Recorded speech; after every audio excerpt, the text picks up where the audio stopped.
मेरी बचपन की महिला मित्र कहानी का अगला भाग।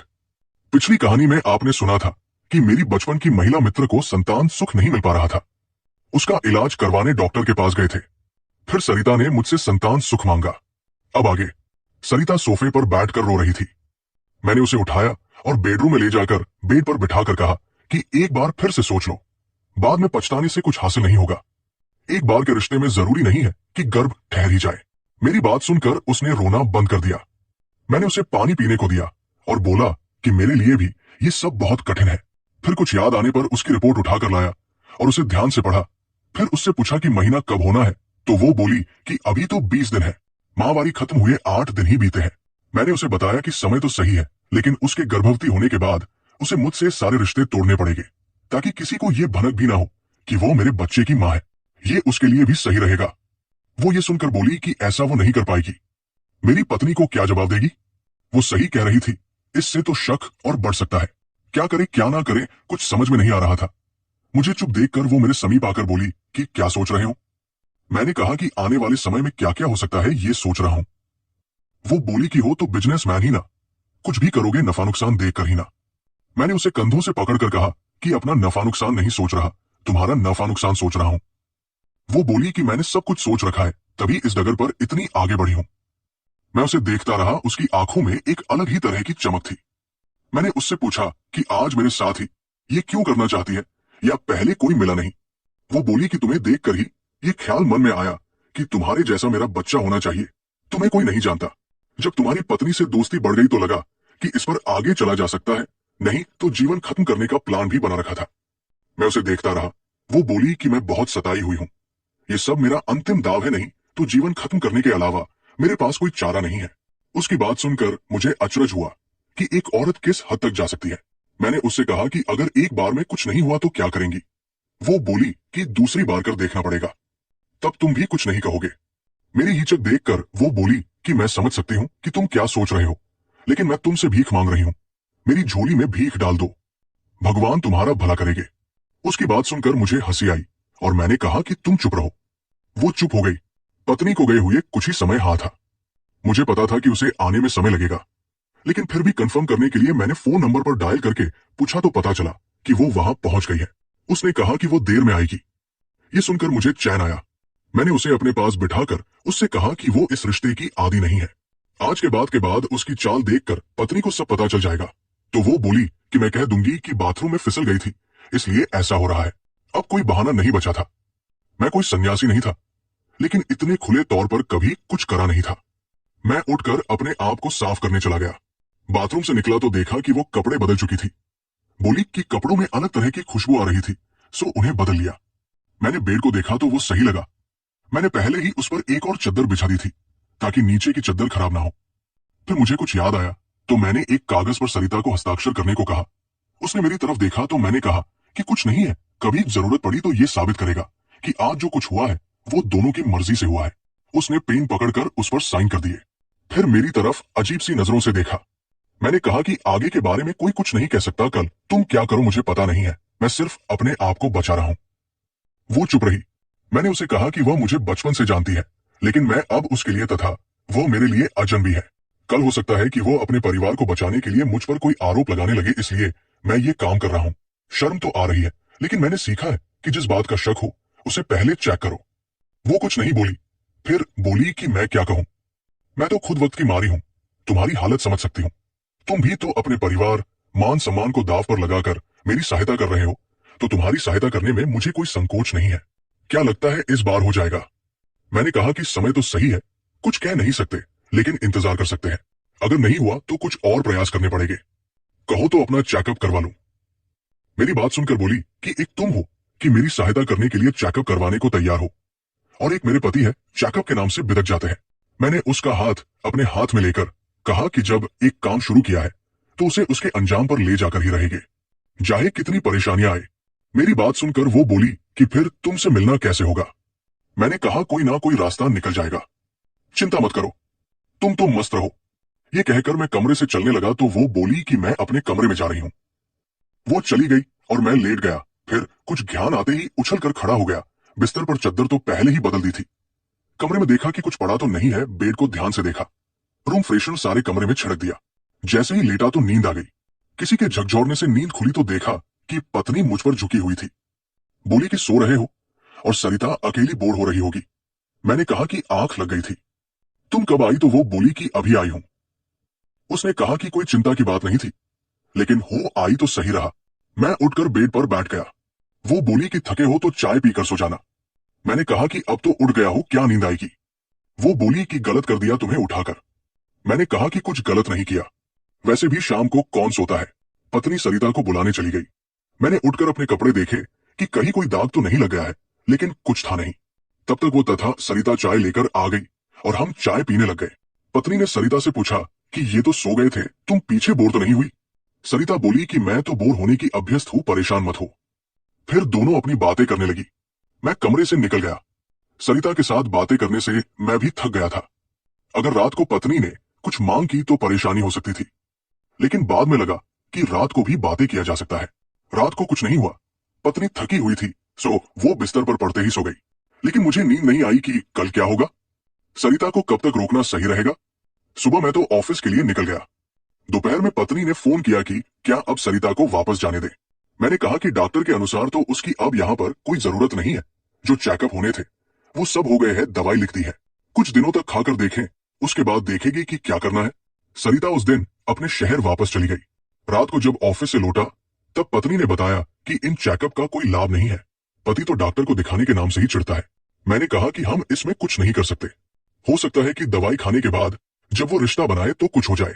पत्नी ने सर हिलाकर कहा कि आशा तो यही कर सकते हैं। बात यही खत्म हो गई।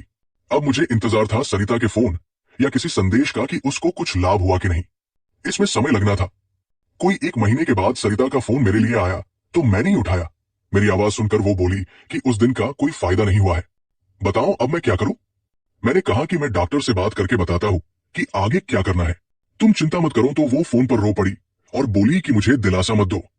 मैंने उसे समझाया कि उसने जो कहा वो मैंने किया।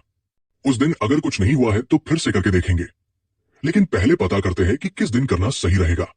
मैं तुम्हें बताता हूं। मेरी बात सुनकर उसे थोड़ी शांति मिली और उसने रोना बंद कर दिया। दूसरे दिन मैं डॉक्टर से जाकर मिला और उसे सरिता की रिपोर्ट दिखाकर पूछा कि अभी तक तो कुछ हुआ नहीं है। तो उसने कहा कि उन्हें यहां पर बुला लो हफ्ते, मैं उनका अल्ट्रासाउंड करके देखता हूं कि कब उनके अंडन रिलीज होते हैं। उसके बाद रिश्ता बनाने से गर्भ धारण करने के चांस बढ़ जाते हैं। मैंने ये बात पत्नी को जाकर बताई और कहा कि सरिता को कहूं कि वह यहां पर आ जाए, कुछ और चेकअप करवा लेते हैं। ये बात सरिता को पत्नी ने बता दी। वो कुछ रोज बाद आ गई। डॉक्टर के पास जाकर चेकअप कराया तो पता चला कि अभी तो अंडन रिलीज नहीं हुए हैं, शायद अगले हफ्ते हो।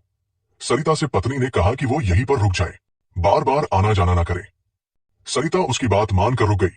अगले हफ्ते पता चला कि अंडे रिलीज हो गए हैं। अब समस्या ये थी कि सरिता के साथ रिश्ता कैसे बनाया जाए। उसके लिए मौका नहीं मिल रहा था। 1-2 दिन इसी उहापों में गुजर गए। पत्नी मुझसे बोली कि तुम अपनी सहेली को कार से छोड़ आओ और पता करके आयो कि असल बात क्या है। अगर उसके पति से मुलाकात हो तो शायद कुछ पता लगा सको।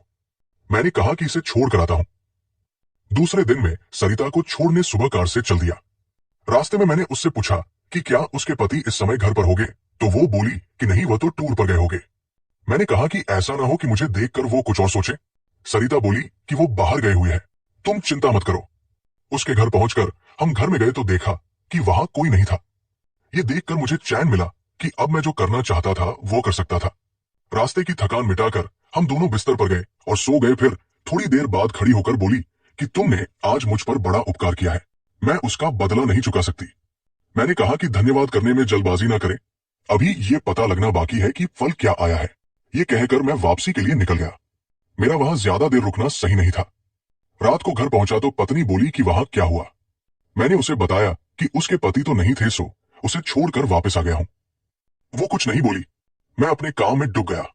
कुछ दिनों के बाद पत्नी ने बताया कि आज सरिता का फोन आया था। उसने बताया है कि वो गर्भवती हो गई है। मैंने कहा कि अच्छी खबर है, अब शायद उसके जीवन में खुशी आ पाए। मेरी बात सुनकर पत्नी बोली कि अब हमें भी दूसरे बच्चे के लिए सोचना चाहिए।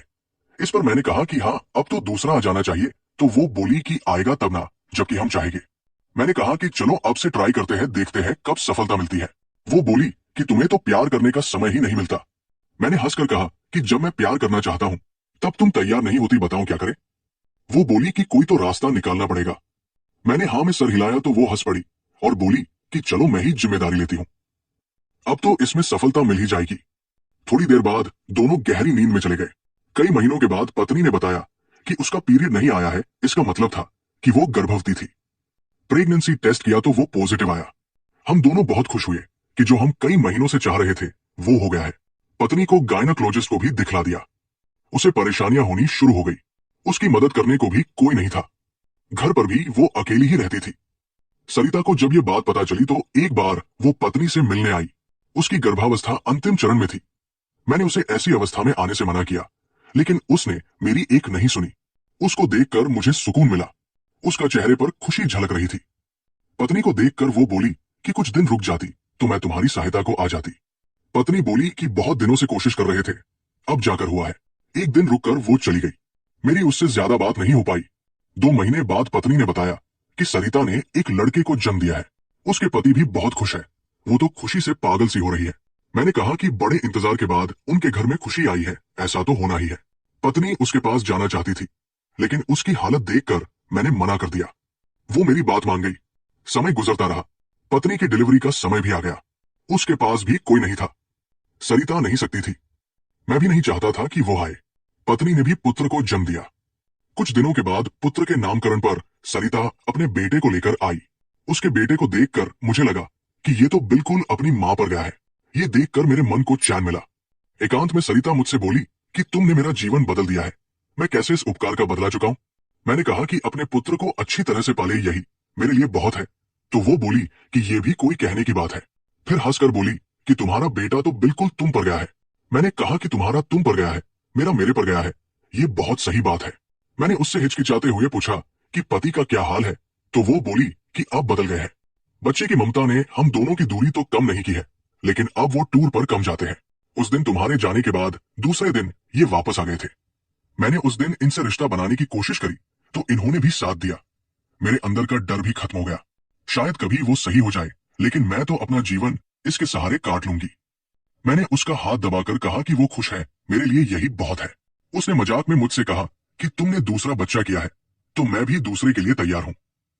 मैं हंस दिया और बोला कि कुछ साल इंतजार करें, इसको बड़ा होने दे, फिर इस बात को सोचना। वो मुस्कुराती रही। मैं उसकी इस मुस्कान का अर्थ नहीं समझ सका। कार्यक्रम के बाद वो वापस चली गई। पत्नी ने कहा, लगता है अब सरिता के जीवन में कुछ खुशी आई है, आगे का उसका जीवन शांति से कट सकेगा। मैंने हाँ में सर हिलाया। मैंने कहा कि तुमने उसकी इसमें बहुत सहायता की है। तो वो मुस्कुराई और चली गई। पत्नी की मुस्कुराहट भी मुझे रहस्यमयी सी लगी। समय अपनी गति से गुजर रहा था। 2 साल बाद एक दिन हम पति पत्नी एक साथ एकांत में बैठे थे। मैंने कहा कि लगता है अब परिवार पूरा हो गया है। एक लड़का और लड़की तीसरे की जरूरत नहीं है। इस पर पत्नी बोली कि पूरा कहा हुआ है, अभी तो किसी को दूसरा बच्चा चाहिए, उसकी इच्छा पूरी करनी है। उसकी इस बात से मुझे बड़ा अचरज हुआ। मैंने उसकी तरफ देखा तो वो बोली कि आज तुम्हें बता ही देती हूँ, ये बात तुमसे कब तक छुपा सकती हूँ। उसकी ये बात सुनकर मुझे हैरानी हुई। मुझे हैरान देखकर वो बोली कि हैरान मत हो, सरिता ने मुझसे प्रार्थना करी थी कि मैं उसकी गोद भर दूं। उसने कहा कि मैं उसे एक बच्चा पैदा करके दे दूं जिसके सहारे वो अपना जीवन काट सके, नहीं तो वो अपना जीवन खत्म कर लेगी। उसकी बात में सच्चाई थी। मुझे पता था कि अगर मैं उसके लिए कुछ नहीं करूंगी तो वो मर जाएगी, और ये पाप मैं अपने सर नहीं लेना चाहती थी। मैंने उससे सोचने का समय मांगा। बाद में मेरे मन में ये बात आई कि तुम्हारी वो बचपन की दोस्त है, लेकिन ये भी मुझे पता था कि तुम्हारा उसके प्रति कोई लगाव नहीं है। मैं अगर तुमसे कहती कि तुम उसके साथ रिश्ता बनाकर उसे बच्चा दे दो तो तुम तैयार नहीं होते। तुम पर मुझे ये विश्वास भी था कि उसके साथ रिश्ता बनाने के बावजूद तुम मेरे से दूर नहीं जाओगे। मैंने निर्णय लिया कि तुम सरिता को मां बनाओगे, लेकिन तुम्हें पता नहीं चलेगा कि ये हम दोनों की कारस्तानी है। तुम्हें लगेगा कि तुम एक परिस्थिति में फंसकर अपनी दोस्त के लिए कुछ कर रहे हो। यही सब बात मैंने सरिता को बताई और ऐसा अवसर पैदा किया कि तुम उसके साथ अकेले हो सको। फिर तो तुम्हें सब कुछ मालूम है। तुमने वही किया जो मैंने सोचा था। पहली बार में सफलता नहीं मिली तो दूसरी बार पक्का किया कि इस बार रिश्ता बने तो सफलता मिले। ऐसा ही हुआ। सरिता की गोद भर गई। उसने अपने पति से जबरदस्ती प्यार किया ताकि उसके पति के मन में कोई शंका न रहे। सब कुछ सही हुआ।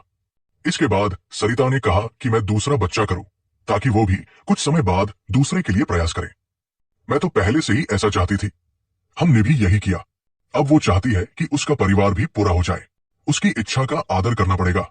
मैं चुपचाप सुनता रहा और बोला कि तुम्हें एक बार भी डर नहीं लगा कि मैं कहीं हाथ से ना निकल जाऊं।